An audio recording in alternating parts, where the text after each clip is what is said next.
I want to thank you all for coming tonight. I see you read in the paper that everyone who's here tonight gets a free automobile.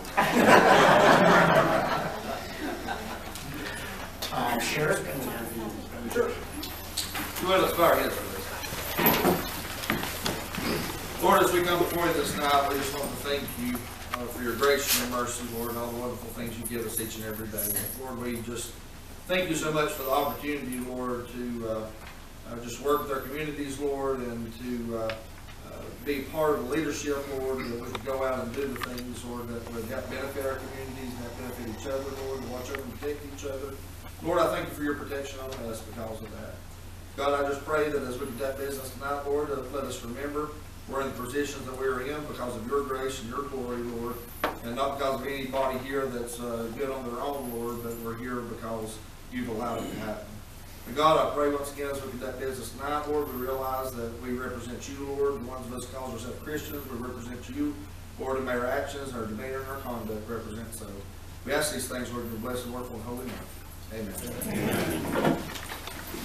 Allegiance to the flag of the United States of America and to the republic which stands one nation under God, indivisible, with liberty and justice for all.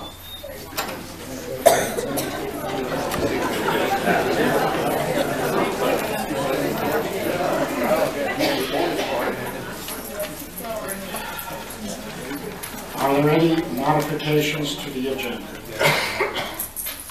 I'd like to add one item on the agenda, discuss park hours at Conahy Park. All right, can I have a motion to approve that? So moved. Second. All in favor?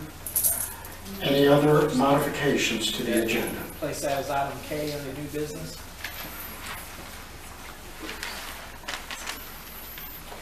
That work? Okay.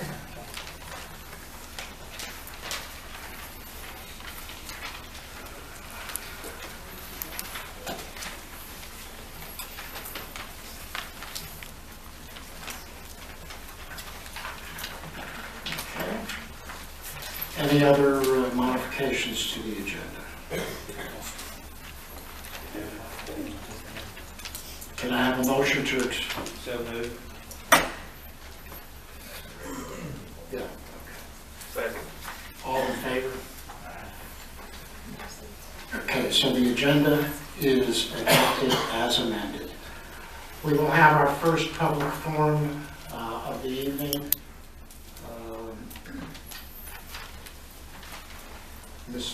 Miss Meredith. Sorry. I couldn't read that. I know. Good evening. My name is Meredith Jorgensen, Executive Director at the Cherokee County Chamber of Commerce. On behalf of our Board of Directors, I would like to invite the County Commissioners to our upcoming 48th annual membership dinner.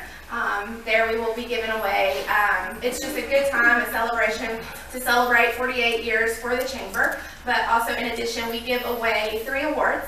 We give away the Business of the Year Award, we give away the Individual Volunteer of the Year Award, and then we give away the Nonprofit Organization of the Year Award to recognize everything that all 3 of those categories give to our community. So we would like very, very much for you to join us.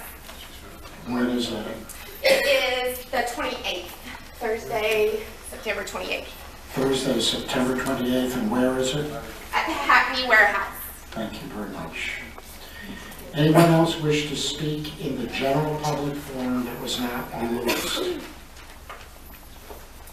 Okay, let's go on to the minutes. We have the minutes from August the 15th. Have we read them? Can I have a motion to approve them? Make a motion. Can I have a second? Okay, all in favor? We had a special meeting on August the 18th. Can I have a motion to approve those minutes? So moved. Second. All in favor? Okay. Budget and Finance, the Hiawassee Valley Pool and Wellness Center financial report ending August 31st, 2017. Yes, sir. This report is for August. It is a positive cash flow of $6,388. Thank you. No action necessary. We have a budget revision for a special event insurance for the Veterans Appreciation Day Vietnam Moving Wall. Because this is a special event, will be held on private property. There's a special event insurance in the amount of $1,216.65. Anyone want to discuss that event? If not, I will have a motion to approve. So moved. Second. All in favor? Motion carries. We have a budget revision for the detention center to replenish items expended from contingency. And you purchase equipment and new transport van. Yes, sir. The Detention Center Trust, the way these funds have been accounted for in the past, we have discussed it with the Detention Center, and we are going to change how those funds are accounted for. This is a one-time influx of monies that have built up in the trust fund. So it is a deposit into our general account of over $60,000. What we're requesting to do with this one-time influx of funds is to replenish contingency for the repairs that the facility has been through, lately the 2 HVAC units and boiler, as well as purchase a transport van. And the source of these funds was? Commissions that had built up in the Detention Center Trust Fund back to when the old jail was here. Any questions or comments from the board?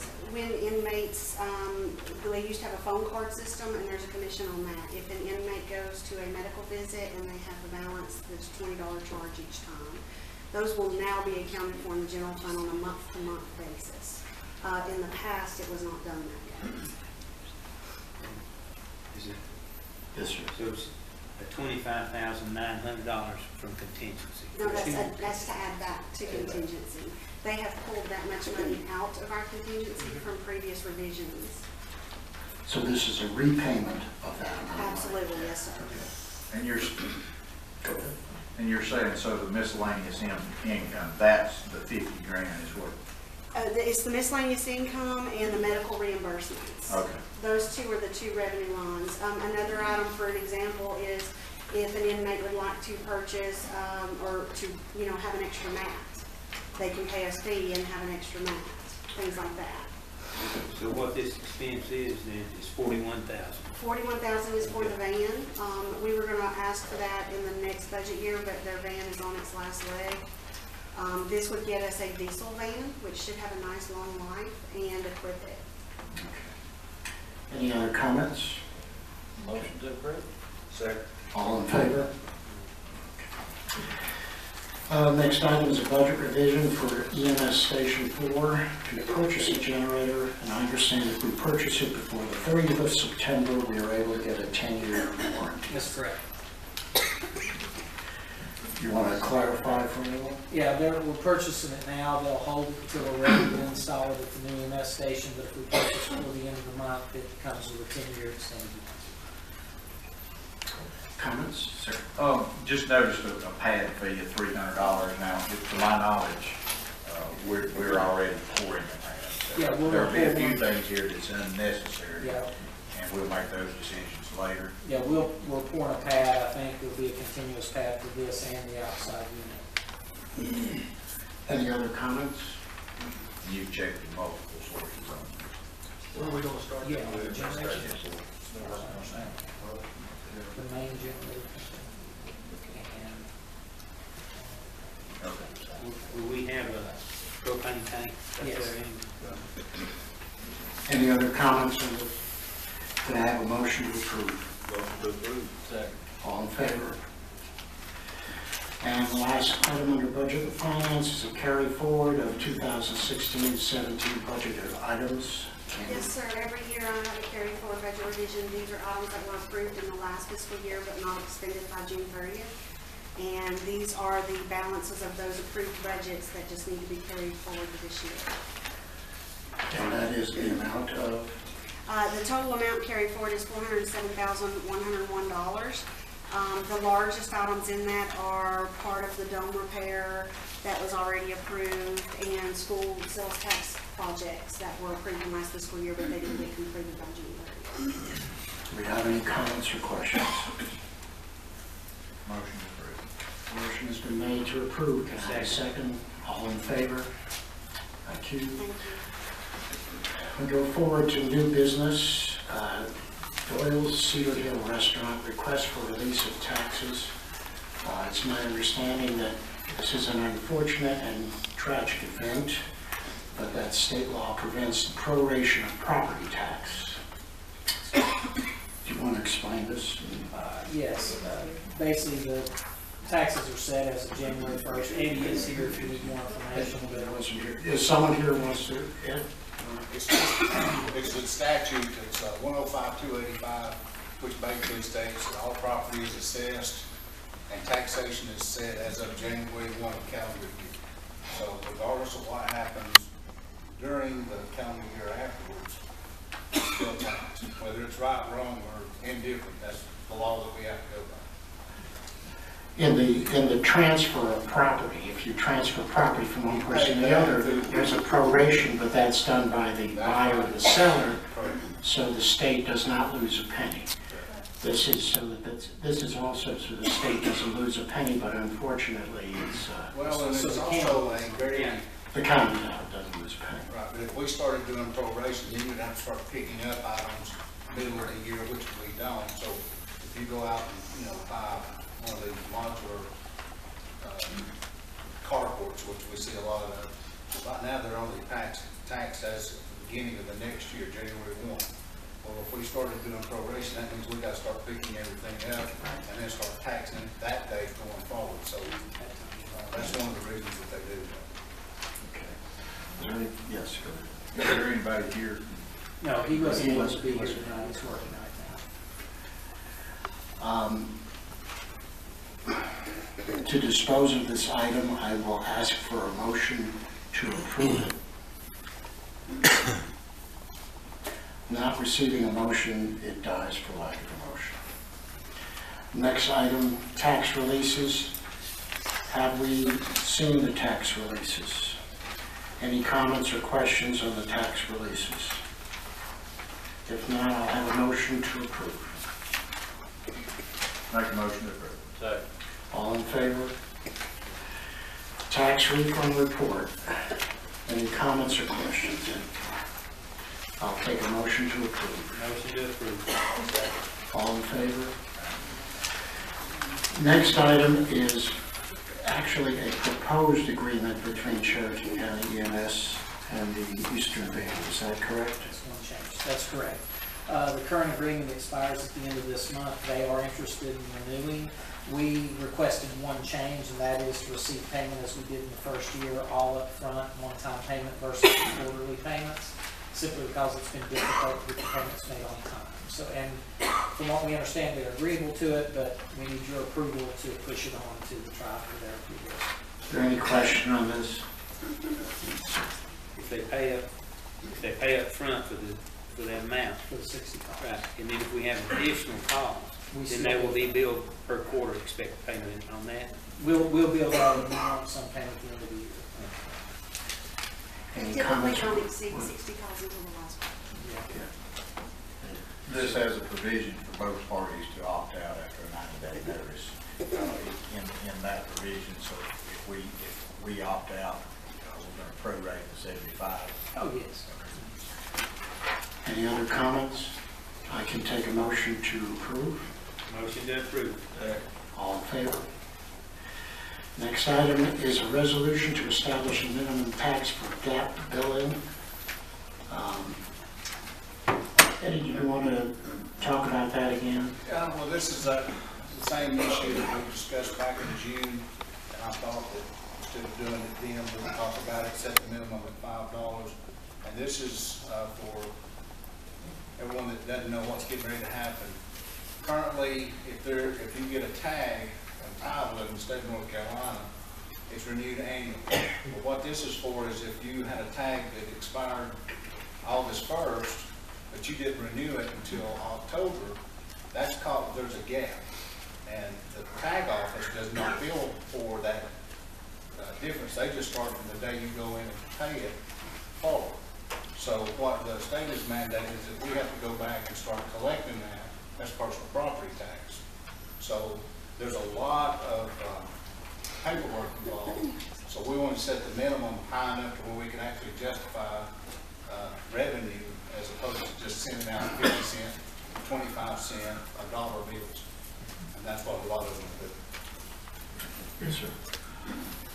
The way I read this, I understand it is if unless it reaches $5, you won't be billing. We won't bill. Sort of like we do now with regular taxes. If we don't have one over $2, we don't bill those either. So this doesn't set that 1 month gap as $5 in the Now, flat this is fee. their bill. Right. Whatever their bill is, it may be, see, some of them can be 12 months.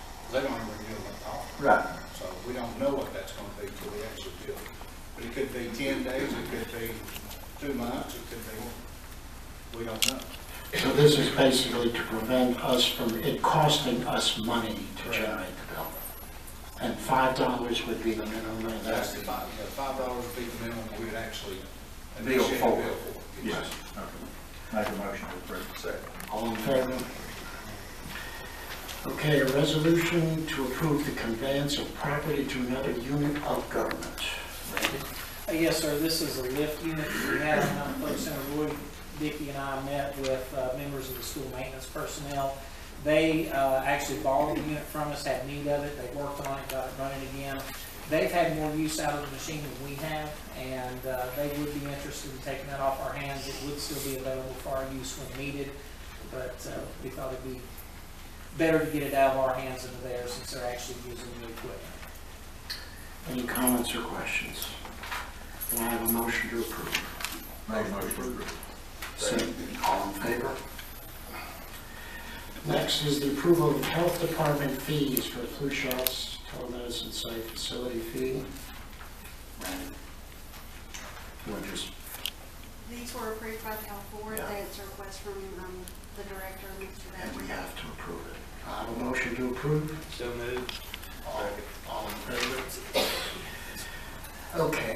The next item is a policy prohibiting the consumption of alcoholic beverages on county property.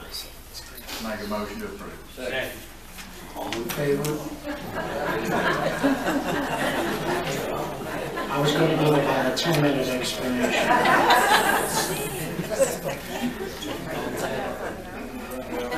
Next is the Board of Equalization and Review appointments. These are the same folks who are going to be reappointed because they're the only ones who really know what's going on over there. Isn't that what it is? Expressed interest in serving. Well, that's actually correct, but it's also that that's the only three that apply. So anybody who's willing to serve on that board, just see Maria, get an application. Can I have a motion to approve? All in favor? And the next item is a Tri-County Community College introduction for Mr. Lampert. Is he here? Mr. Lampert. Dr. Lampert is not here, so that will be tabled. I did cover all of them. I had to leave a message. I was unsuccessful at speaking with them. And then we come to item K, hours for closing Conahy Park. Would you like to speak on that? Yeah, of course, the commission board worked to improve the conditions at Conahy Park. The bathrooms look wonderful. If you haven't been in there lately, it's a grand improvement, and had a lot of comments from the public on it, and I'm glad to see it. It was long overdue. We was able to do that. However, some people don't appreciate it, and they're tearing it up. So we've already had some vandalism. It's real frustrating. We put up a camera system, quite expensive, so we can prosecute those doing that. Talked to Murphy PD. If we can move, the park currently officially closes at 10 o'clock and has been. I don't think it's really been enforced. But unfortunately, I think it's come to the time where we're going to have to start enforcing that. So we could, it's totally dark down there except for some of the security lights after dark. And there's no real good reason for people to be wandering around in the park in the dark. So I propose that we move that time to 9 o'clock because, especially in the summertime, it does get, or wintertime, it does get dark before 9 o'clock. And it also states that for special organized events, if, there's no other way that you can be there. So for all those are okay anyway after hours of the lights. So I'd like to propose to move that time to 9 o'clock so law enforcement has a tool to work with and try to help us with the. Will you put that in the form of a motion? That's the form of a motion. Okay. And now we can, is there a second to that motion? Second. Okay, now we can discuss it. Go ahead. Are you talking about 9 o'clock for the winter, not for the summer? Just- In summertime, I mean, it's not dark until 9:30 or a little later. So It's right there. So, Yeah. I can see 9 o'clock in the winter, I just don't know about the summer. People are out a little late, that might be it. Can we try that for spring and then look at it? We can adjust it in the spring. Yeah. Change the 10 on the 9 on the. Yeah. So we have a motion and a second. Is there any other discussion? Can I have a vote? All in favor? Motion passed. I would like a motion to recess this meeting in order to go into a special public forum. So moved. Second. All in favor?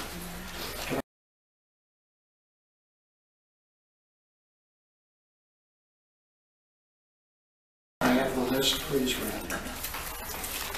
I need your title.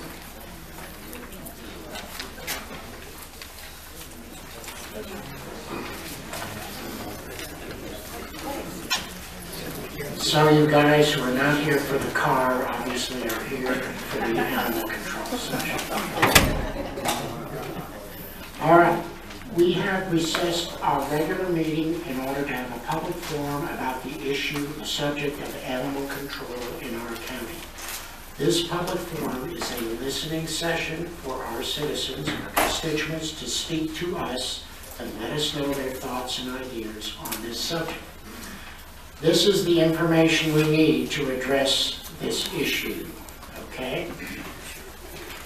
And here it is. In your opinion, okay, what specific problems do you have with animals in our county? Number 2, what action do you want the county to take to solve these problems? Number 3, if you want the county to hire and equip an animal control officer, what specific tasks do you want him to have the power to perform? In other words, give us a list of what his job description would be. And number 4, once the animals are picked up, what do you want the county to do with them? In other words, we would like to have a discussion about practical solutions for a specific problem that you identify. So, before we start the list, I'd like to give you a couple of very simple rules. This is a listening session only, not a debate. We will listen to your ideas without comment or dispute. I will be taking notes for my own use, and I assume others will too. To speak, we ask that you sign in, which you did, okay, with your name, contact information. Well, no, that wasn't on there. And each person will be allowed 3 timed minutes to speak. If several of you want to voice the same opinion, please choose a single spokesperson to avoid unnecessary repetition. Please limit your opinions to issues that can be dealt with by this commission. We cannot change or ignore state law. And last but not least, which should be obvious, is that we expect all speakers to be treated courteously. Please listen to what they have to say without verbal comments or visible gestures, whether you agree or disagree. Now, we will begin the forum by asking the sheriff to speak about the legal and practical issues concerning animal control from his viewpoint. And he will be followed by Candy Anderson, the county's CFO, who will present the approximate cost of animal control to the taxpayers of the county. So Sheriff Palmer? Thank you. Am I required for 3 minutes too, or do I? No. Actually, you can have as long as you Okay, want. I don't know that I can contain it in 3 In minutes. case I'm speeding down the road, I just want you to remember that. As you know, my background is for becoming the sheriff was a pastor, so my congregation used to tell me there's a fine line between a long sermon and a hostage situation. So we're going to try to keep it into a long sermon and not a hostage situation. But as you're well aware of, and the reason a lot of people are here tonight, is the topic of animal control keeps coming up and it keeps resurfacing in Cherokee County. Here recently, and where it's come from, I don't know where it originated at or where it come from, but there has been a lot of discussion about leash laws and voting on leash laws and leash laws in the county, this kind of thing. I think it's important that we understand and we establish that animal control and leash law is two completely separate issues. Just because we do an animal control and just because the board would approve or look at or redo an animal control, that does not necessarily mean there are any issue with leash laws whatsoever. So we need to make sure we understand that. Animal control is about being responsible with your animals. It's about being responsible and taking care of, make sure they don't cause problems or get in the community and create issues up there. Whereas the leash law is basically saying you have to keep them on your property and have to keep them on a leash for off your property and that type of thing. And again, it is two completely separate issues. So tonight we want to talk about animal control. We're not discussing leash laws or anything about leash laws. We're discussing animal control tonight.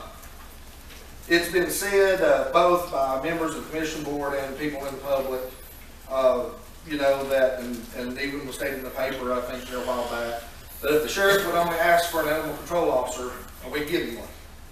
Well, the reason I want to stand and speak tonight is because it's a little bit more complicated than that. And I want to talk about some of the complications with that, so everybody understands what page we're on and why that we've not come forth at this point and asked for an animal control officer. One of the things I want to discuss tonight is some of the problems with our existing animal control ordinance. And if a lot of people didn't realize, and I'll just be honest with you, over the years I knew that I'd known about the animal control ordinance. I was a deputy in 2001 when they passed the animal control ordinance. But over the years it's kind of faded away and it's not really been enforced. And there's reasons behind that we want to talk about tonight.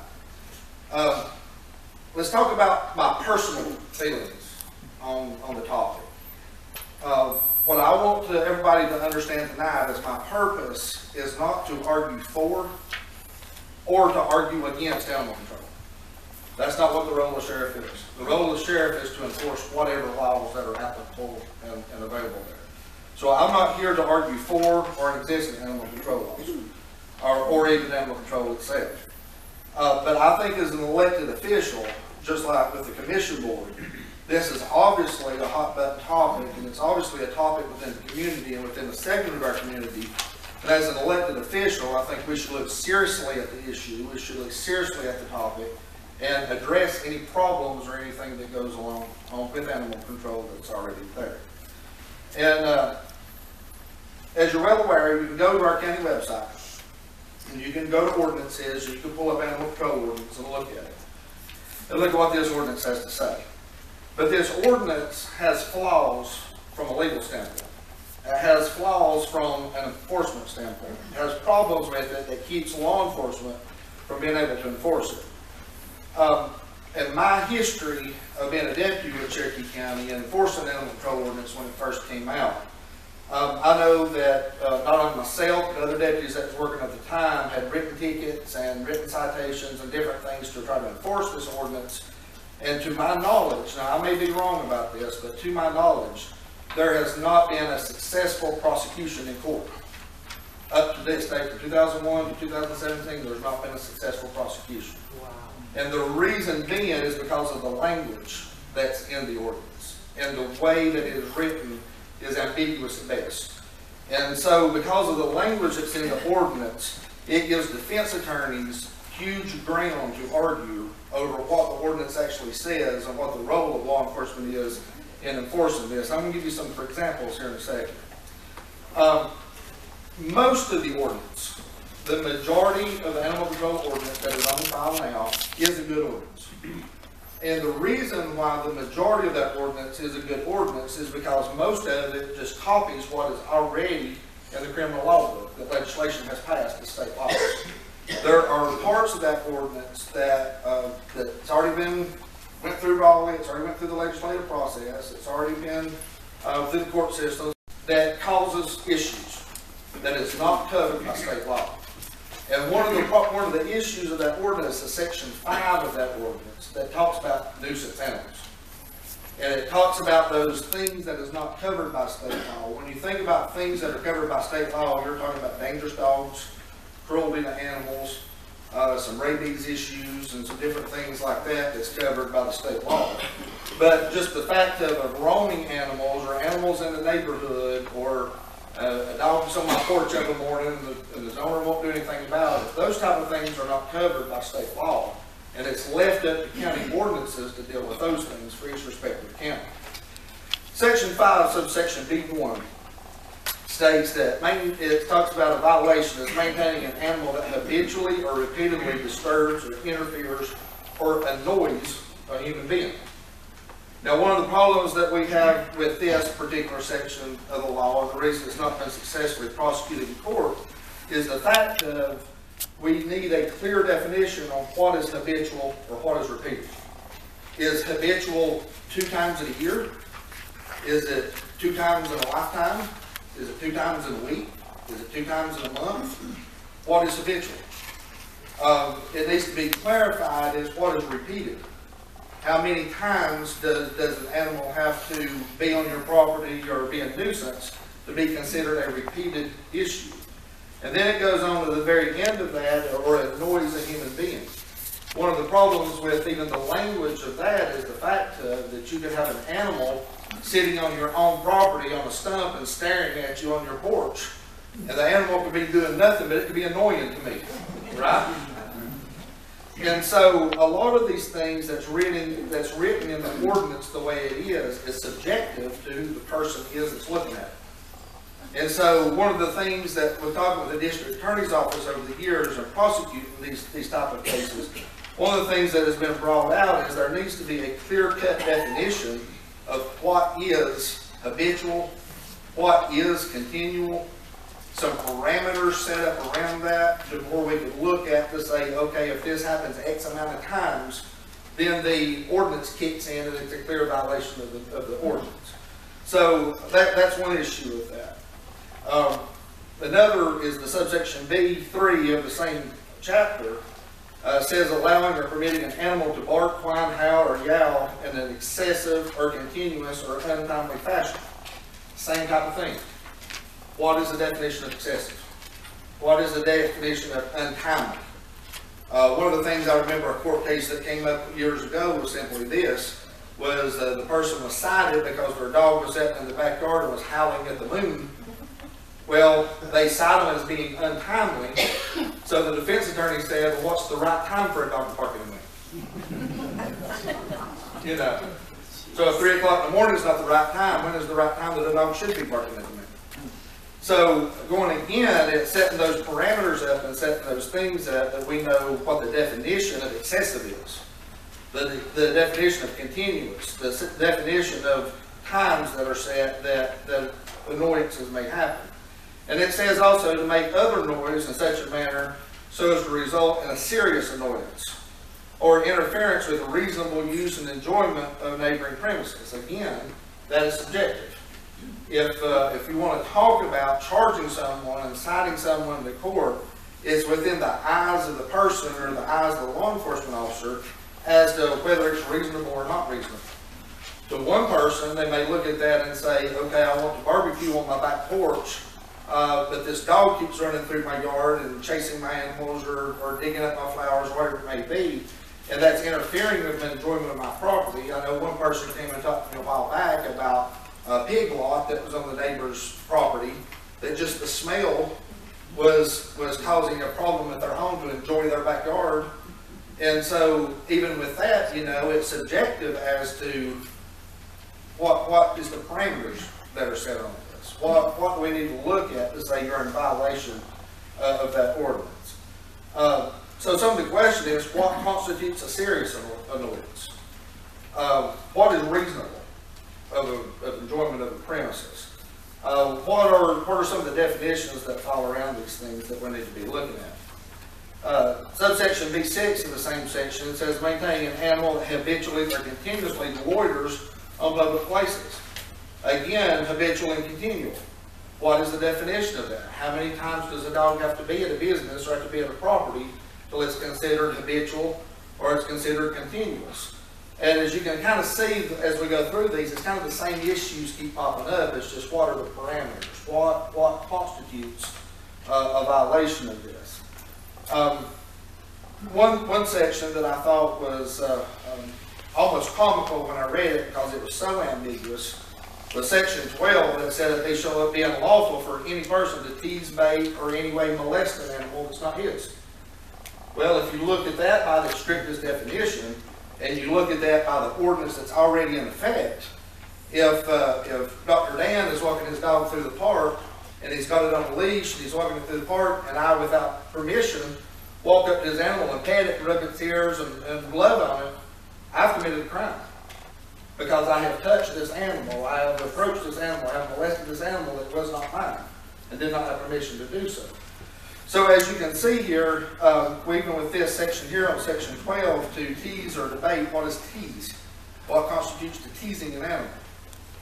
And to bait an animal, if we go by this section just as it's written right now, if you have an animal that's coming through the property that's sick or injured, and you put food out, try to get that animal close to you so you can medically treat it, you violated the ordinance because you have baited an animal for capture.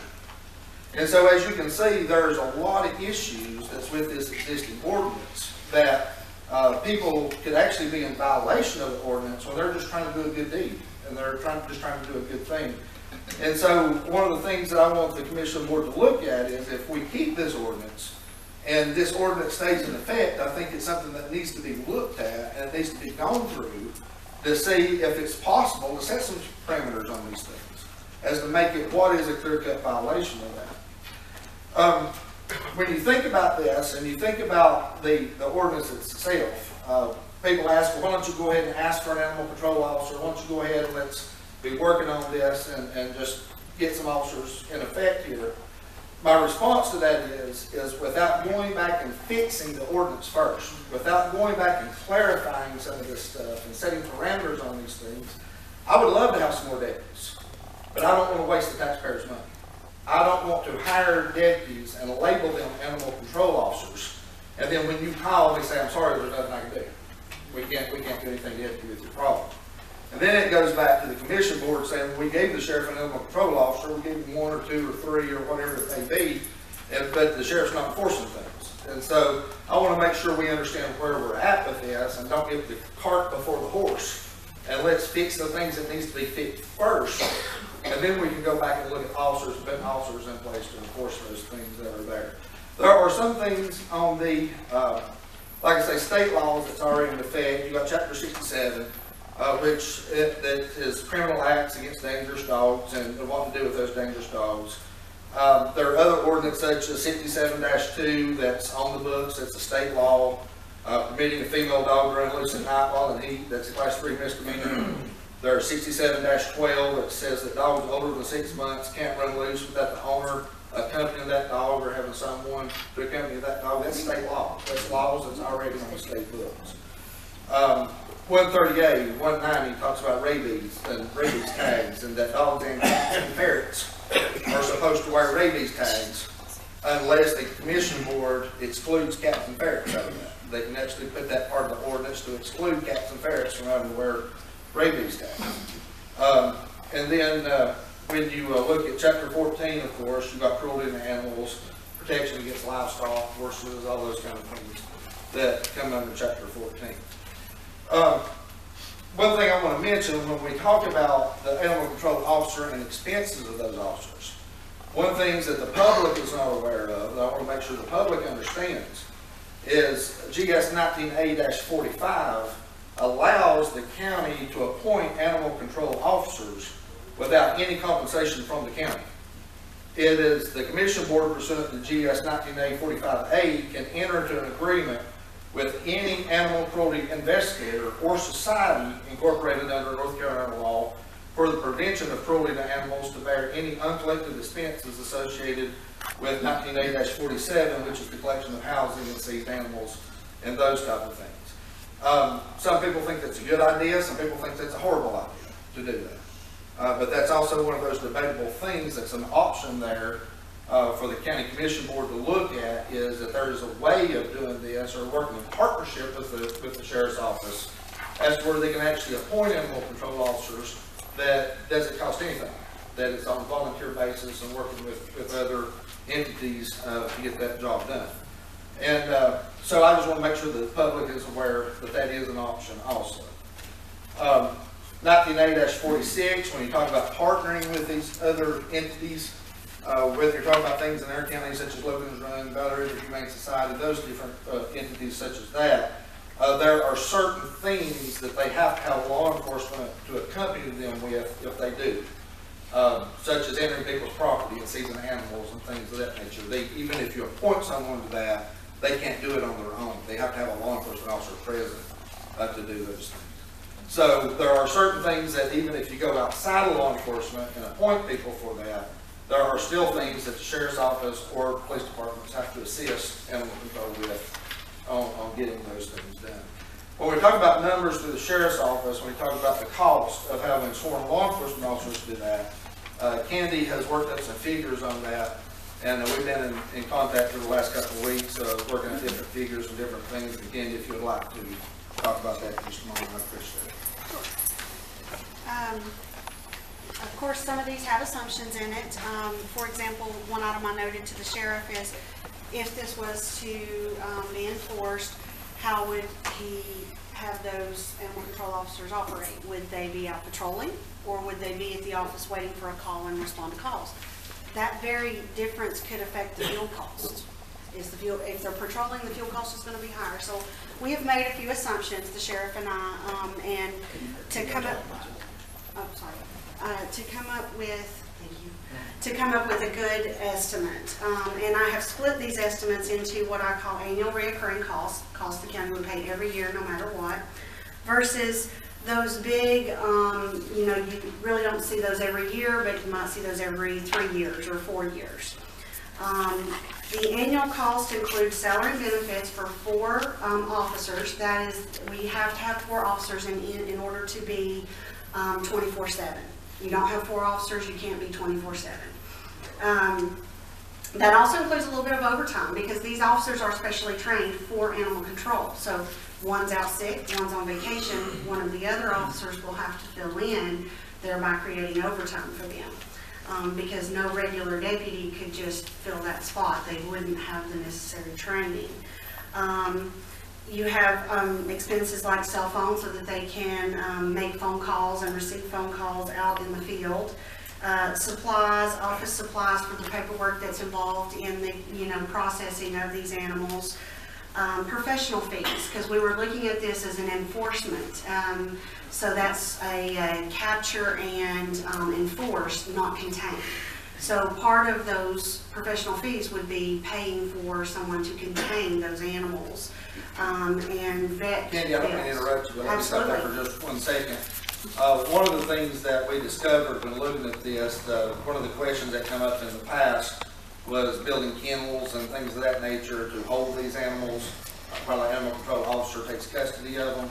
One of the things that we found out is if we create something like that or build kennels to hold these animals in, we fall under the same rules and guidelines that Valley River Humane Society, Logan's Run, those places fall under. We have to follow the same state guidelines, the same rules, and all the things that they would follow. So that's one of the reasons why we decided, even with the cost effectiveness, it's better off not to even discuss the containment part of it, but talk to those folks that's already doing it about the containment, and for us just to concentrate on the enforcement. Go ahead, Kenny, I'm sorry. No problem. Interrupt me at any time. So those professional fees involve paying for or contracting the containment and, veterinary bills and things like that. There's fuel, there's maintenance on your vehicle, repairs on the vehicle, postage, small little things like that. So the annual reoccurring costs would, as an estimate, be $193,768. The major bills that, again, would not be one time, but they would be spread out probably every 3 to 4 years, possibly 5, would be travel and training, which is that special training for animal control officers. For 4 officers, we are looking at approximately $10,000 for that. Their uniforms, these are their brass, their uniforms, their boots, their leathers, all of that, again, for 4 officers is about $6,000. The initial purchase of the equipment like cages, traps, tranquilizers, things like that is approximately $5,000, and then to purchase a truck equipped with the animal carriers, and that would be a $30,000 truck at best estimate. So our total expenditures that are not annual would be another $51,000. So, and then based on the penalties in the current ordinance, which again, if it is updated or changed, could change the figure, we reasonably estimated a few small revenues. We always estimate revenues conservatively, you know, of only about $3,000, because these penalties are not severe. Just to get them out of the impounding is, the first time I think is like $25. They're all listed in the ordinance. Yeah, $25 for dogs and cats for the first impoundment. There's $1 per day extra for every day they're there, but again, nothing severe.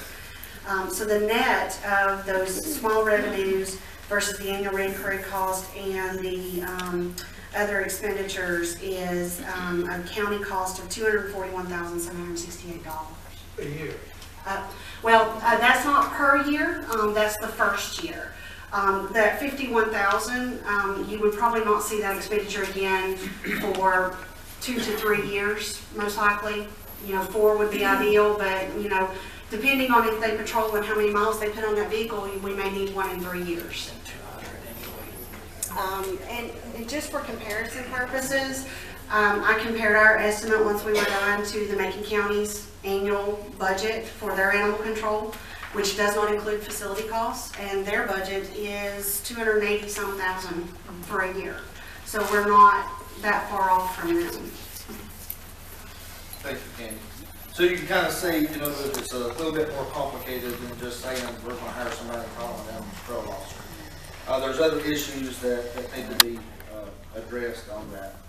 I know that I was not elected a county commissioner, and so anything I would say in the way of recommendation would be from a citizen standpoint. It would just be from outside looking in. But my personal opinion, it's just a personal opinion of mine, is that I think that as far as the existing animal control ordinance, that the commission board should do one of 2 things. And like I say, I'm not going to tell you which to do. I'm just saying I think you should do one of 2 things. I think you should either take a long look at the animal control ordinance and see if there's parameters that can be set. Get up to the district attorney's office and see if there's ways of doing this, that we can set certain parameters to define some of these words that need to be defined, and go through this ordinance and redo the ordinance. Or I think if you're not willing to do that, then I think the only real alternative to that is just to abolish the ordinance and do away with it. And then we can follow whatever state guidelines and things that are on the state law books. So either or would be an option to that. But one thing that we need to understand is that if the commission board was to choose to abolish this existing ordinance, and then maybe look at again, start from scratch later and seeing what to do later on down the road somewhere. In the meantime, we'll have to still operate the way we are now at the sheriff's office, and just enforcing the things that we can enforce on the state level and the state guidelines and that. And when you talk about enforcing some of these things such as rabies tags and some of those things like that, you're out there, you see the animals, they're in your neighborhoods. Some of you own animals, I own animals myself. It would create a very lengthy process if we had 4 deputies doing nothing but just rabies tags. We couldn't even stay on top of that, So it would be one of those things that we would kind of have to operate the way we are now and just address those things such as cruelty to animals, dangerous dogs in the neighborhood, those type of things that are major problems within the neighborhood. Because unfortunately there are thousands and thousands and thousands of laws, and we can't enforce every law that's on the book that's out there. It's just impossible. And so I hope that gives a little clearer picture of where the sheriff's office stands and the reason why we've not come and asked for animal control officers. And if you have any questions, I'll be more than happy to answer any questions. I may or may not know the answer, but I'll give it my best shot if you have any questions. Yes, ma'am. So we could actually rewrite things that would benefit our county, change some of those. Well, that would be up to the commission board. We as a public don't have that authority. But I think that's one of the things, and correct me if I'm wrong, if I'm speaking out of turn here, but I think that's one of the things that Dr. Dan and the commission board was looking for tonight, is get that public input from you as to hearing what I have to say and the things that you see in your neighborhood, is giving those suggestions to them as to what you'd like to see so they can make the decisions they need to make. And Candy mentioned there were costs at that one county. Now, what ordinance are they going by? I'm not familiar with Macon County's actual ordinance. I was just looking at their budget to see if our figures were on Well, point. they must have a successful program, and they have a program, so. They do have a program. That. Yes. I will tell you this, Homer Holbrooks, that was there before, and Robbie Holland is the current sheriff of Macon County. Both have said that when the animal control was adopted into Macon County and they started being successful with it there, that it became quickly their #1 call for service. That they handle as many animal complaints and animal calls as they do other calls within the county. And one of the issues, I've got some stats, there are just a few back here, but one of the issues we looked at when we were running stats and how many animal bites we have, how many calls we have, how many complaints we have.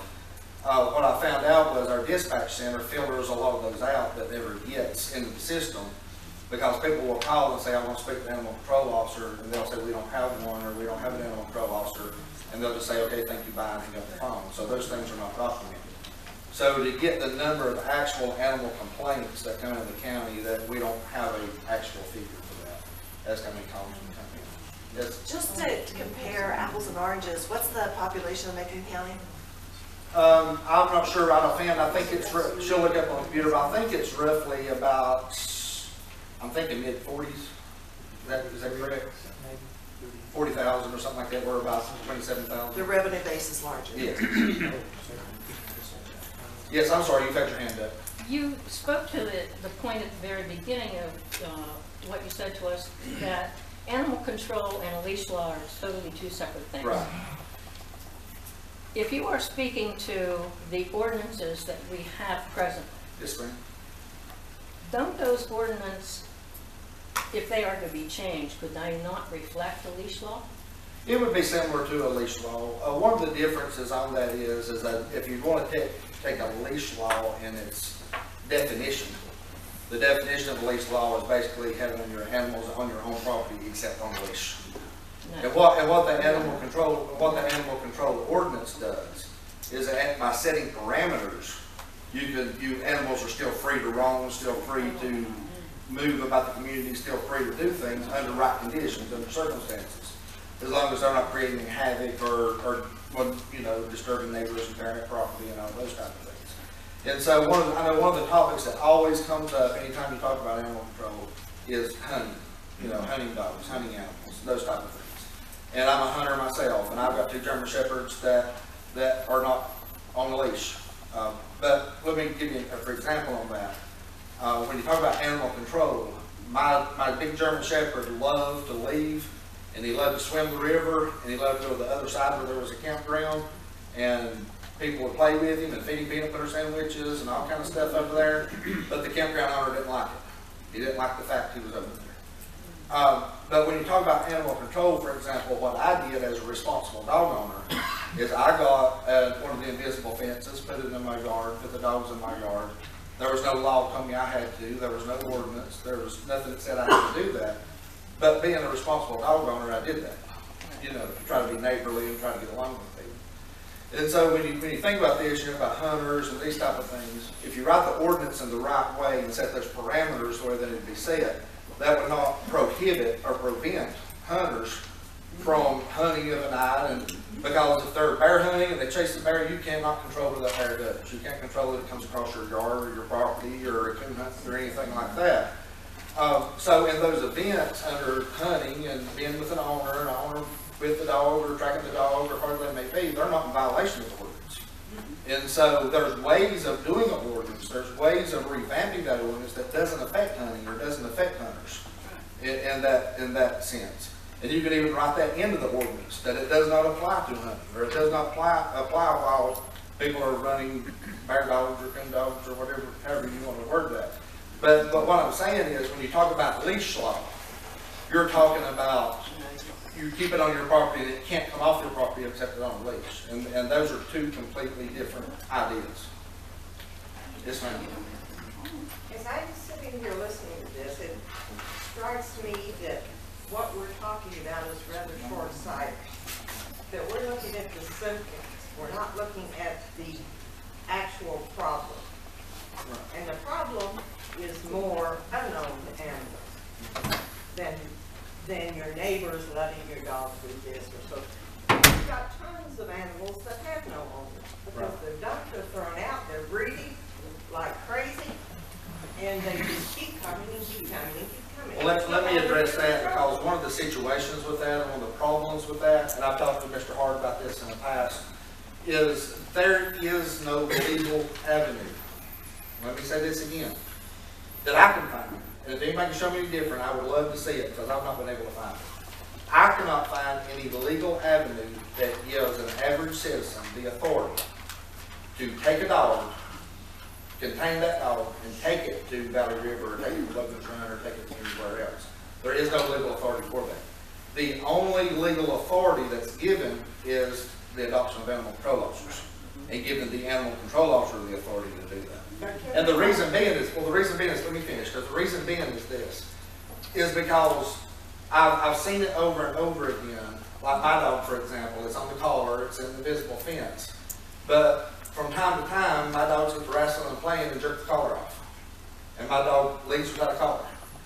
And so, with a dog without a collar, there's really no way of knowing whether it is a wild dog, whether it's born in the woods, or whether it does belong to somebody, whether it does have an owner. But my point is... Excuse me, ma'am. Okay, if you want to speak in public forum, I'll be happy to call on you. Yeah, let's talk about law enforcement issues right now. We'll talk about that. Yes, sir.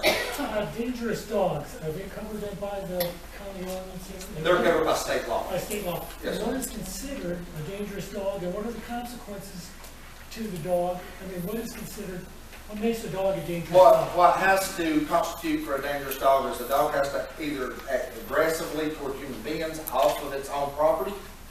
It has to bite someone off of its property. And what is the result?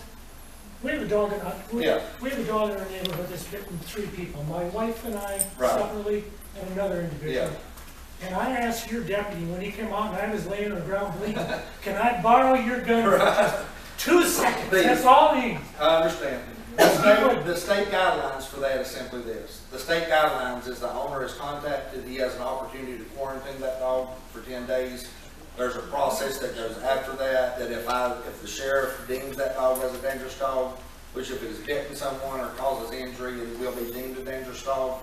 But there's still an appeal process that owner can go through to a board to appeal that decision as being a dangerous dog. And then once the board reaches that conclusion that it is a dangerous dog, then there's avenues of how to deal with that dog after that. So it can be a lengthy process. And we've taken the dog, it's been handled. Oh. Your deputy he went through the correct thing. The dog was quarantined for 2 That's good to hear. I'm glad to hear you did right. Please limit this discussion to legal issues that involve the sheriff's office, okay? Yes, sir. Along the same lines, we have a situation with dangerous dogs. And I understand, now we're out way out in Upper Elk Creek, hanging dog. But you got the state law stepping in. I understand your situation, or try to. But what kind of ordinance have you written to help you be able? We've got dogs that have bitten people, killed cats, and damaged neighbors. And those are all issues that the commissioner wants to hear from tonight, so they can address that with the animal control ordinance and what they put in the ordinance. I can't write the ordinance. I can give you it. But those are covered by state law. Yes. So there's state law that involved there. And there are specific procedures that the state of North Carolina has put in place as the sheriff outlined. So the missing link is animal control also? Not for that situation. Not for that situation. There is no missing link for a dog that bites Right. The sheriff has full authority under state law to deal with those situations. So we just need to bring it up. We don't need anything else to enforce. If you have a dangerous dog in your community that has been aggressive, that's bit someone, that's attacking animals, those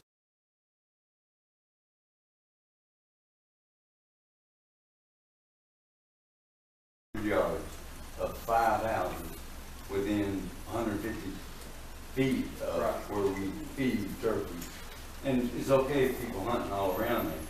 They shot down in our yard from a car and went down and took the bird and left. Yes. And that was a wildlife. Yeah, that's a wildlife issue. Yeah, that's a wildlife issue. Okay. And there's another question back there. Well, okay. Yes, ma'am. As far as the animal ordinance goes, can you not maybe check with Macon County and some of the other counties and see exactly? Yeah, I know that Ramsey and Candy has pulled several ordinances and compared those and looked at those, so we have those in The preparation. original ordinance was based on Macon County ordinance in 2001, as well as Dorman County and the Institute and the School of Government. Okay, I think that's all. Thank you very much, Sheriff. We're going to go ahead with the people on this list, and we have a timer here. You'll have 3 minutes to speak.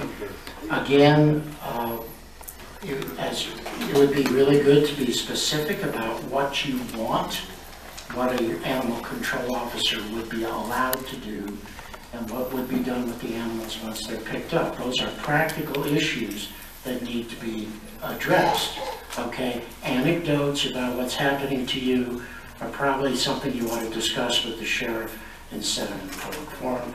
And again, I'll remind you, everyone who speaks needs to be treated courteously. I don't want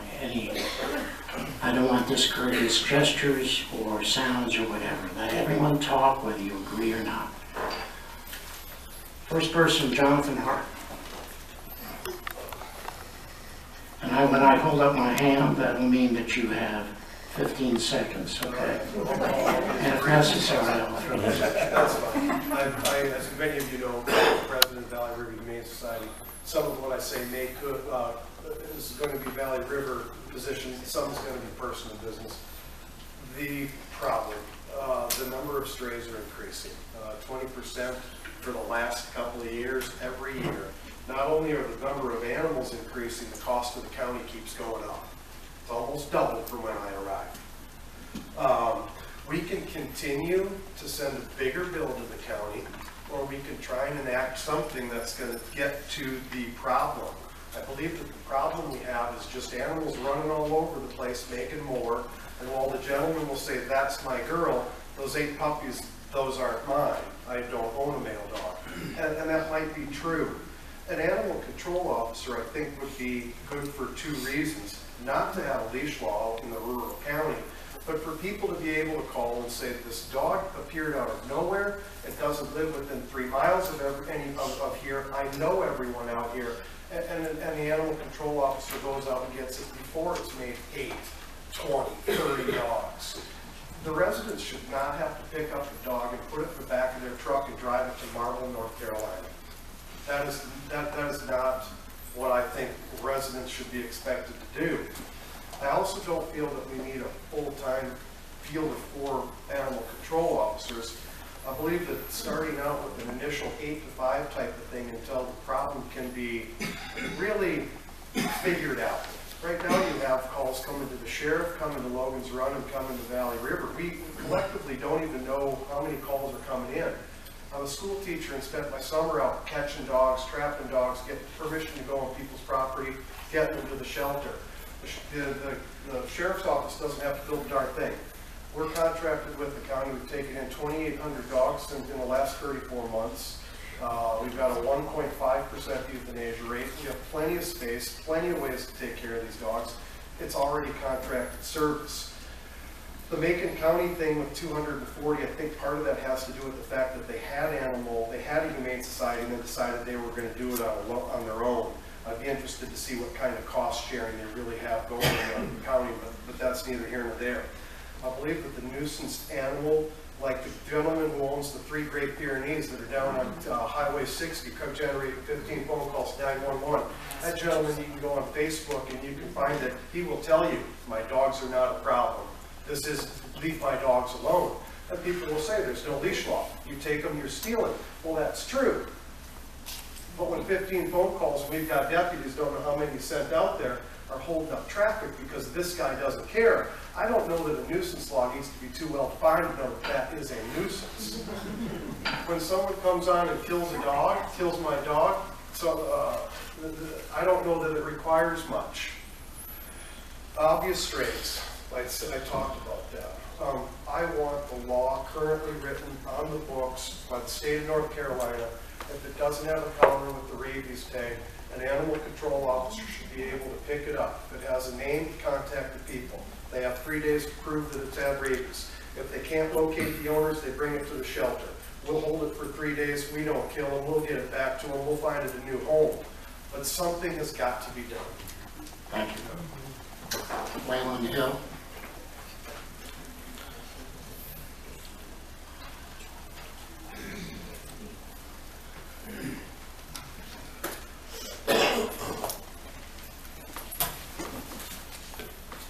I'm Wayland Hill, Logan's Run Rescue.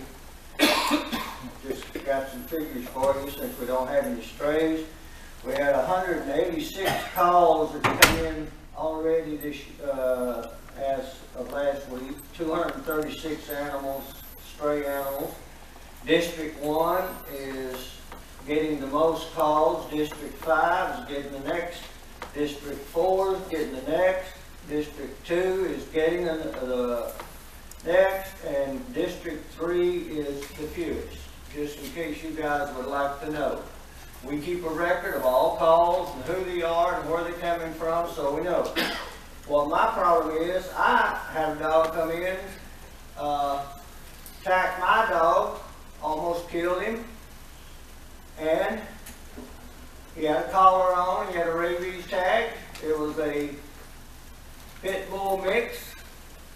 Called the sheriff's department, they came right out, but there was nothing we could do other than I could pay the vet bill because the owner was locked up in jail. The sheriff had picked him up and carried him to somewhere, and he was in jail, and his girlfriend let the dog out because she was tired of him scratching in the house. So, who do you call when you got a situation like that? If you have a problem, who do you call? We don't have an animal control. Does everybody know who their the district manager is, who their commissioner is? Look it up. He's got a phone number there. If you can't call the sheriff, call the commissioner. They'll be glad to help you. What you got?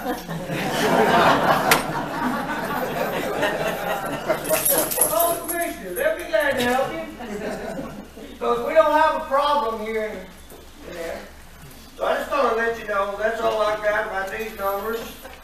But I can tell you how many we've had over the last few years.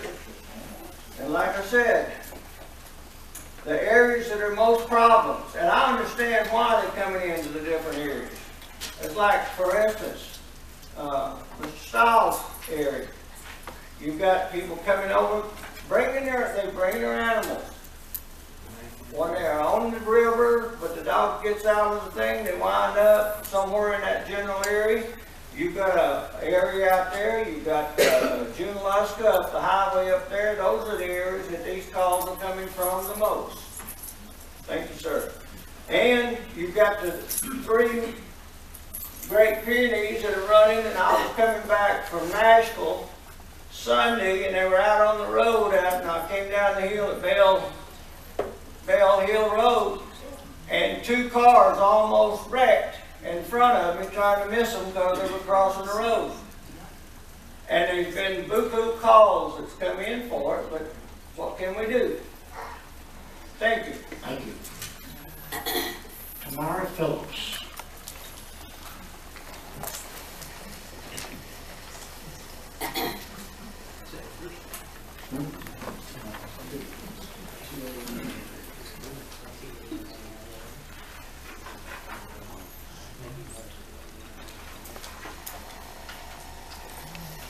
Good evening, and thank you for the opportunity to speak on this subject.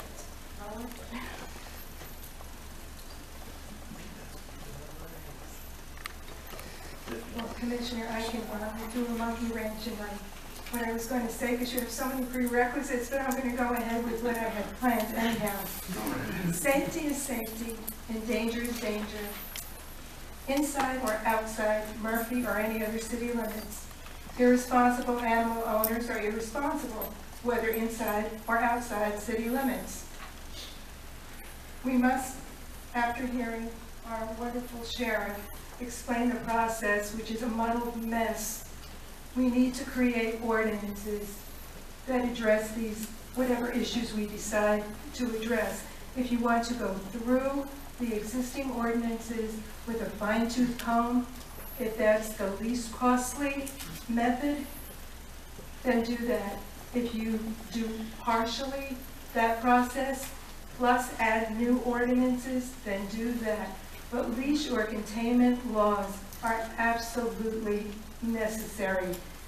I reside in a rural area, and I have to be concerned also with dogs running loose on the roads almost on a daily basis. I have seen many running in pairs, each darting in a different direction on the street as I approached. I almost hit one sitting in the middle of the road. Driving around the numerous blind curves where animals or anything else can't be seen until you're almost on top of them is a danger to them, vehicle passengers, and vehicles. Accidents could very easily occur. And how about dogs who chase cars and come so close that a driver can't see them and fears hitting them? And many of these animals are in the same location, so their owners are pretty obvious. They would be easy to find. Walkers and bicyclists also have good reason to fear for their own safety. And in addition, I'm sure I'm not the only one who has to put up with dogs and cats coming onto their property unwanted. Another fear and safety issue concern. Barking dogs, especially during the night when they disrupt sleep and quality of life, are no less offensive than cats who howl under windows, defecate and leave their nasty urine traces in yards, not to mention tearing up gardens, killing helpless birds, and mating, creating feral colonies, another big problem that could be avoided. Owners who choose to be irresponsible and allow their animals to run rampant, endangering, disrupting, annoying, and frustrating the lives of others have to be held accountable. If the only way to get their attention and cooperation is with a large fine, then do it. The first fine should be more than a slap on the wrist. That's no incentive for change. Fines for every subsequent offense should dramatically increase. Think about the positive effect that would also have on the county budget. Laws and their strict enforcement are long overdue and necessary inside and outside city limits. The time has come to stop protecting the guilty and start protecting the innocent. This is an out-of-control situation that requires immediate remedy. I'm all in favor to hire a much-needed animal control officer. That would be citizen money well spent. Please comply with people's common sense request for a safer and better environment for all. I thank you so much. Thank you very much. Catherine Wassel.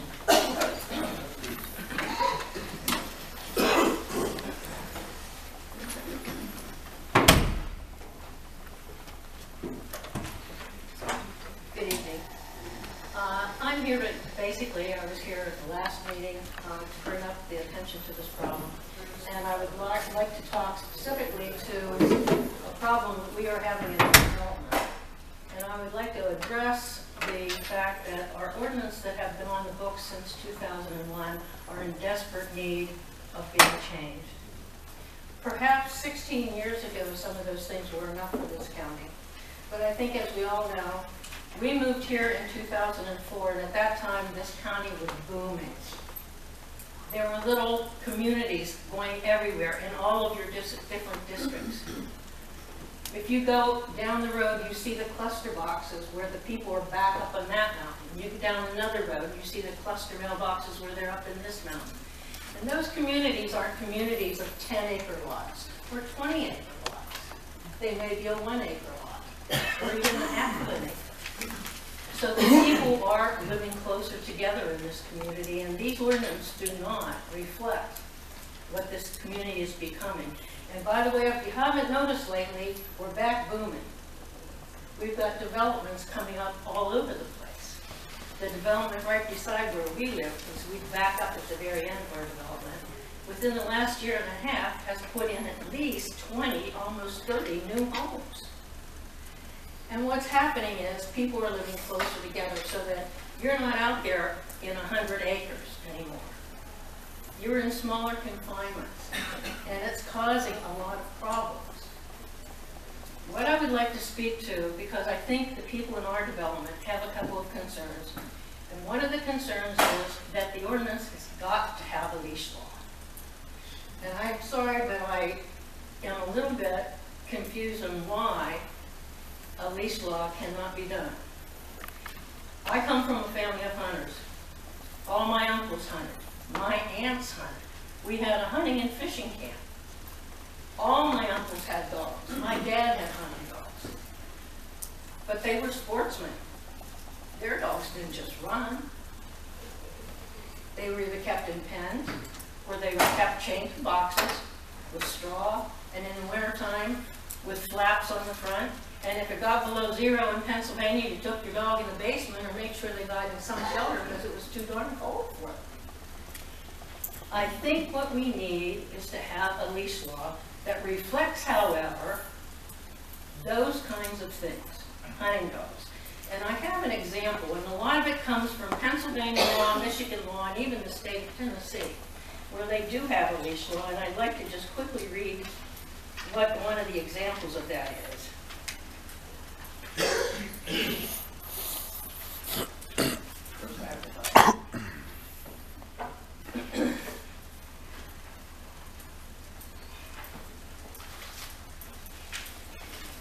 They basically state something like this: a dog must be under control of its owner at all times and cannot run at large.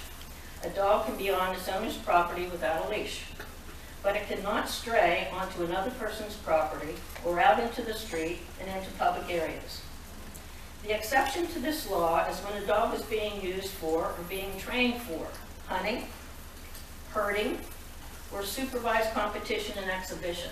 In other words, when the dog is being trained for hunting, or being taken out for hunting, or if they are in a farm situation where they are herding some animal that lives on the farm, or if they are being trained for some kind of contest. But I definitely feel that we need that, and with it, we need time, consequences, and fines if those aren't met. So therefore, I'd like to say in closing that, one, I feel we need to take a very serious look at all of those laws and improve them, including the leash law. And secondly, we do need animal control. Thank you. Carol O'Grady.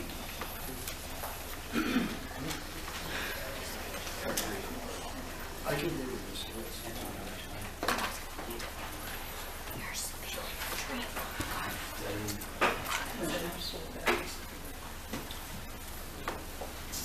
My opinions on animal control start at the top with rabies and rabies control. There's never been a book of rabies. Would you care to speak in the mic? I'm sorry. Folks hard to hear. My issue is with rabies and rabies control. I live in the Country Mountain Ridge area off 64. There are dogs running loose. Every 3 months there's a new litter of these dogs running loose that are not collared, tagged, or taken care of. They're not fed, they're not watered. So consequently, what they have to do is run down rodents to eat. When they do that, if it's a rat, a squirrel, a skunk, there's always the possibility of rabies. There's always the possibility of leptospirosis. If they start eating rabbits that are infected, then we have the possibility of tularemia, which is all of these diseases are zoonotic, which means that they can jump species to humans. I think that more severe penalties should be given for dogs running loose, and not, as the former speaker said, a slap on the wrist. If they're taken to Valley River to be confined, I think that the owner should be charged a substantial amount of money and $1 a day per day for the dog or whatever living in confinement. That's not enough. When I put my dog in to be boarded, it's $12.50 a day. We're looking at revenue here. In my humble opinion, dogs running loose are a danger. And to be more specific, I do have a dog. I walk her late at night for her last walk. And a year ago, this past March, 3 pit bull mixes came through the woods and tried to attack my dog. I tripped on a rock and fell and suffered a tibial fracture, consequently requiring knee surgery. I was confined to my house for almost 9 months. At the end of that 9 months, one of these dogs, running loose, came up on my porch. My dog, who wears a GPS tracking collar, was on the screen porch, and the other dog tried to get into the house.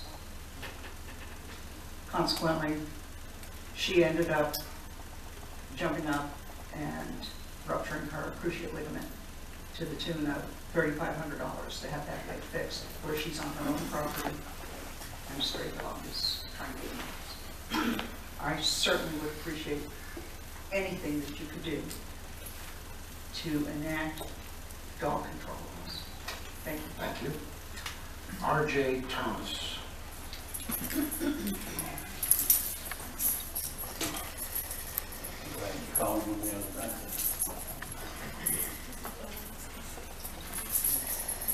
Hello, is that loud enough? Can you hear me okay? My name is R.J. Thomas, and like Sheriff Palmer, I'd like to have more than 3 minutes. I'm representing my wife and 2 neighbors.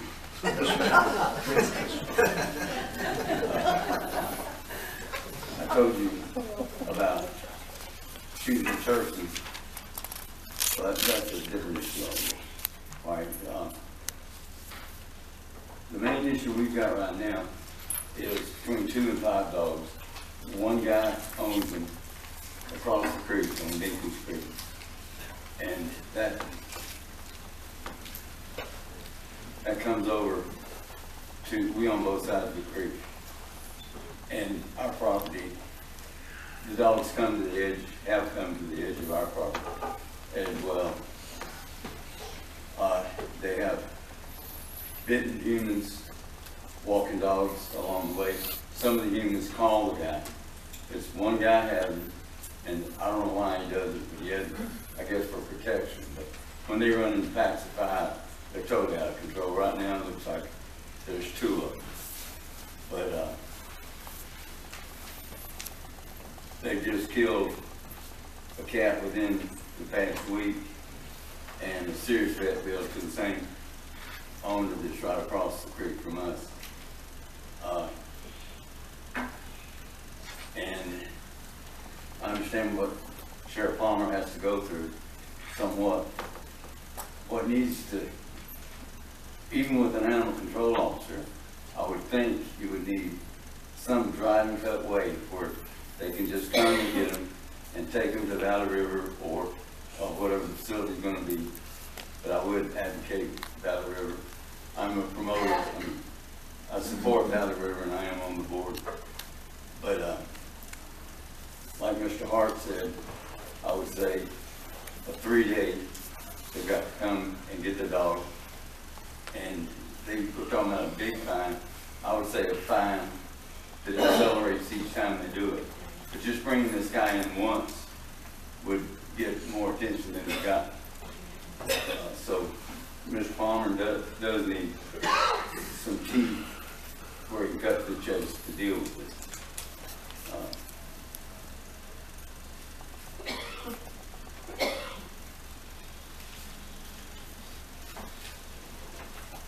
I apologize, I'm a day away from remembering yesterday.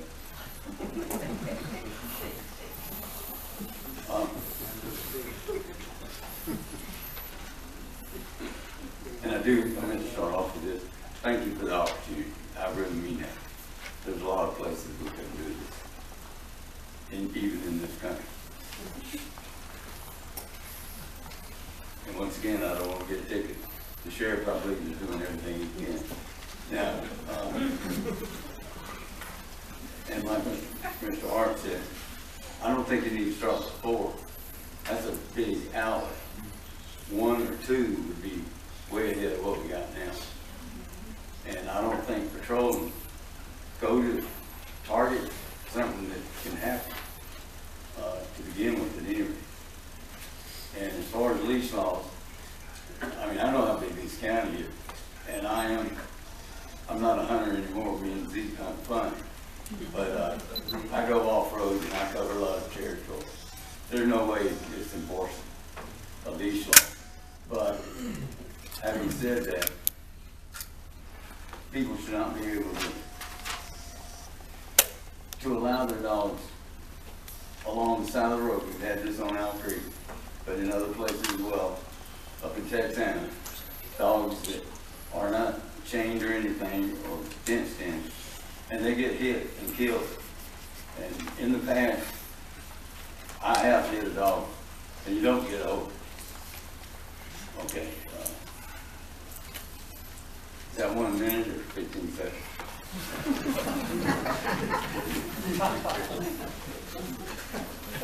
Well, once again, thank you very much. Thank you, Mr. Thomas. Karen Burwell.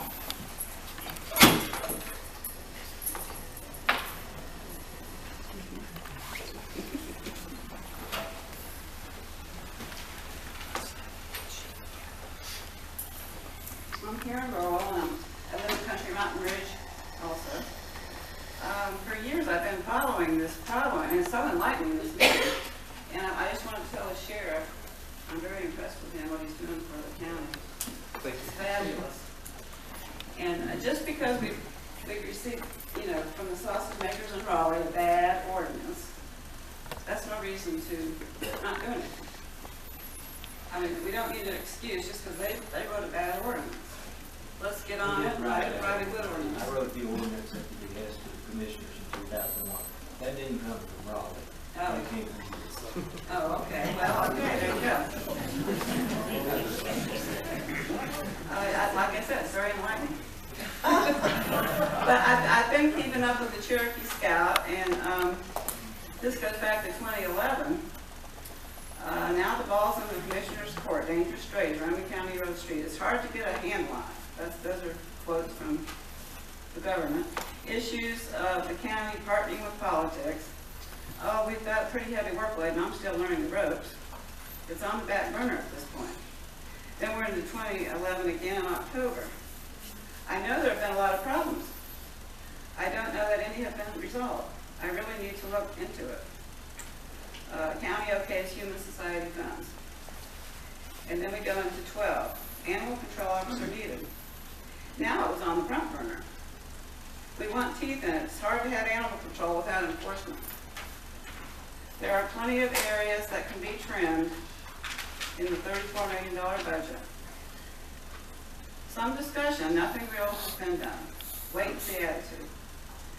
And the newspaper, the Murphy Council finally got theirs done. Cherokee County Commission has taken a different route. Cherokee will soon take up animal control. That was in 2013. I think we're in 2017. Let's see, we need to see what the budget, what's in the budget, but we definitely need some animal control. The county's ordinance is not a leash law. The county's version would protect animals from neglect and cruelty by owners. And an animal officer is a good decision. In 2013, animal control awaits action. Everyone moves swiftly on this issue. That was at the meeting. Yeah, and then here in 2013, the board was given the draft of the animal control ordinance to review, and they said progress is being made. May of 2013, nothing, and then that's just been the history of it. And I just want to tell you this nuisance thing. Our residents one resident's been bitten by a dog in Novo. We had dog fights where someone tried to break it up, and that causes danger. The inability to walk your dog without being harassed, it takes away, you know, neglected dogs and feral cats are a nuisance. And we just had a cat killed in Country Mountain Ridge, and then property's being destroyed too. The drain pipes are being destroyed in your property. The dogs are chasing animals up onto them. But it's a safety and health issue for our citizens. It needs to be taken seriously, and that's what I just wish you would actually get in there, write what you need, write an exception for those hunting dogs.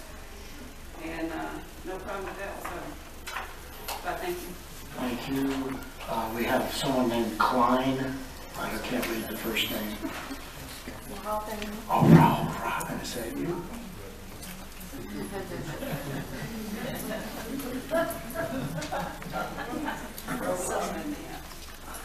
I've done my best to try and help out the sheriff's office with the problems. I get calls at night. I've had injured dogs brought into the house that I've taken to the vet the next day from being hit. There is a stray problem, definitely. I'm hesitant to pick them up only because if somebody takes your tag number down, that you've picked up their dog and you don't know it belongs to anybody because it's not collared, then you can be charged with a felony. So that really deters me from picking up a lot of animals, and that's a problem. People need to either have their animals collared or chipped. That way somebody can be detected and contacted as the owners of the animals. But that's the problem that I've found.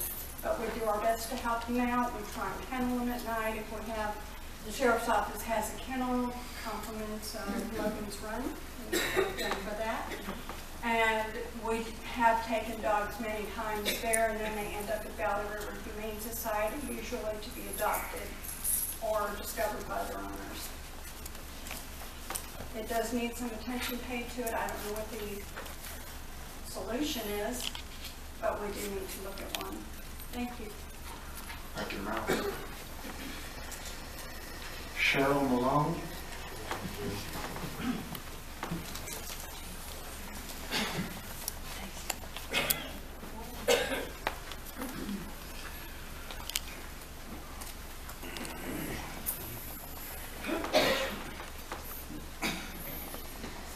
Good evening. My name is Cheryl Malone. I am actually not a Murphy resident. I now reside in Blaisdell, Georgia, just on the other side of the line. I became a volunteer with Logan's Run Rescue a little over a year ago. I run and am implementing their feral cat trap neuter return program. As volunteering, I listen to a lot of people. I answer the phone lines for that trap neuter return program. Many people call every part of the Logan's Run line looking for help with stray cats, stray dogs, injured animals. They're reaching out everywhere they can. Every phone number that has the word animal in it gets called. These people are looking for help. I spent 24 years as an animal control officer in Massachusetts prior to retiring and finding this beautiful area. I'd be very happy to offer assistance. One of the functions that I had in my career as animal control was updating and advancing the bylaws in my own town of Dennis, Massachusetts. When I started the job in 1986, I was basically given a van with shag carpet in the back and said, go girl. And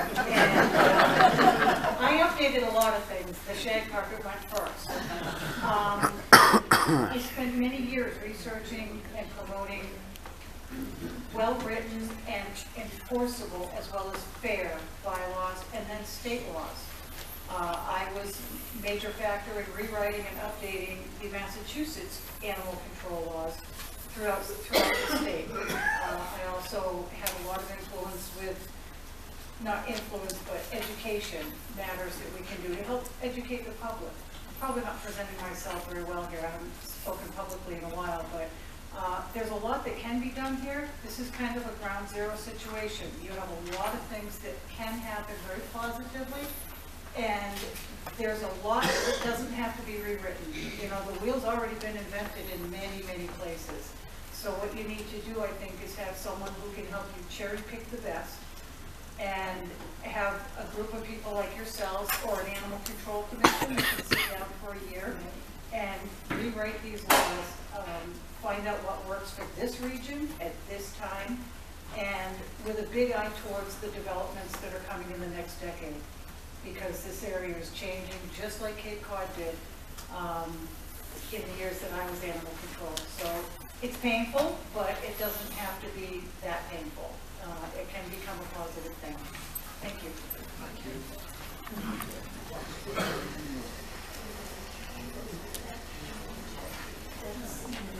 Ms. Stone.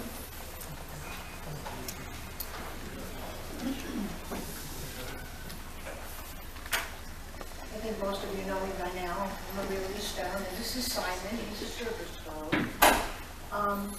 I've got lots of dogs, and I've got cats, and I have a ferret that I think doesn't have to wear a tag. He gets his rabies shot, but he doesn't wear a tag for it. I really think that you have a couple of things here. First of all, I think, as the sheriff said, there is a problem with the ordinance. I don't think it's a bad idea to actually appoint a group of citizens along with commissioners as a animal control commission. I think the idea of 6 months to a year for this commission to sit down and go over what has been presented here, what people want, and to come up with maybe some ideas to put into an ordinance that is enforceable, that the sheriff can go out and do something about. I've heard a lot tonight about stray animals, and you know, that the owners need to be fined. Well, if they're a stray animal, there's no owner. They're running around here, as I said, breeding, and there is no owner. The feral cats, I think the idea of trap, neuter, and release is a wonderful idea. But what do we do about the dogs? We don't have feral dog communities. We have stray dogs that run in packs and go after chickens and children and other dogs. So I do think that maybe forming a commission and redoing the ordinance would be a great idea. And then I think that how do we finance this? I think a control officer is necessary. I don't know how many times I've seen people call or heard about people calling, and 8 to 5 doesn't cut it. I've called Logan's Run and not gotten a call back. I've called the Valley River and not gotten through to anybody because of a stray animal or an animal that's been hurt. So I think we do need somebody that's after 5. We can call Logan's Run. We can call the Valley River during the day. We can call the sheriff at night, and he can't do very much. So I think maybe the first step in an animal control officer would be one that's there after hours, not the 8 to 5. And I do think we probably do need to look into whether we can do such a thing. And I think the contract with the Valley River and the Logan's Run to take these animals is probably the most efficient way to do that. Another way of possibly helping to finance this, other than increasing the fines, which should be done, a lot of areas have a dog tag program. If you have a dog, you have to register it with the county. It's $5. That doesn't sound like much, you know, but $5 dog tags without a leash law. But $5 dog tags, he's going to pay $5. My other dogs are going to pay $5. If you have cat tags, tag them. Charge them $5 a piece. That will help. When you go get your rabies tag, get your county dog tag. Thank you. Thank you very much. That concludes.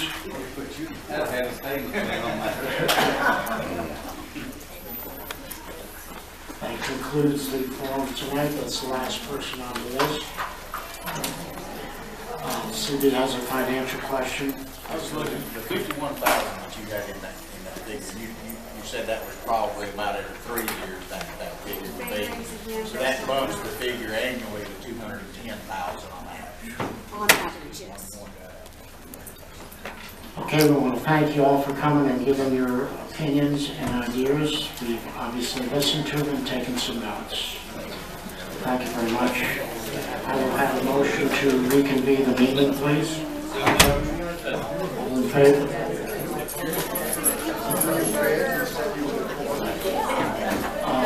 We had Then the county manager items. Yeah, just, Yeah, we're gonna recess for a minute, let everyone wait.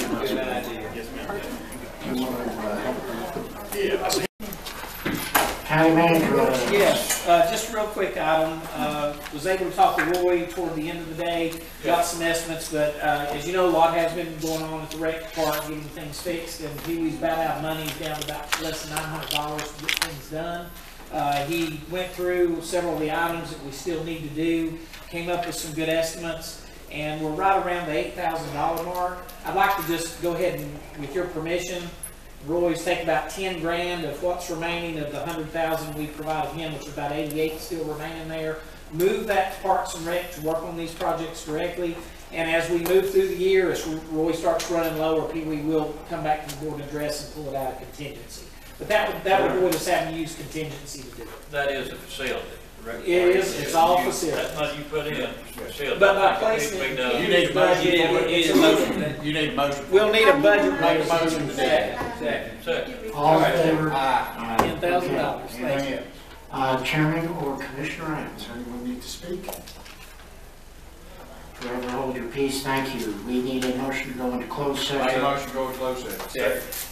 Second.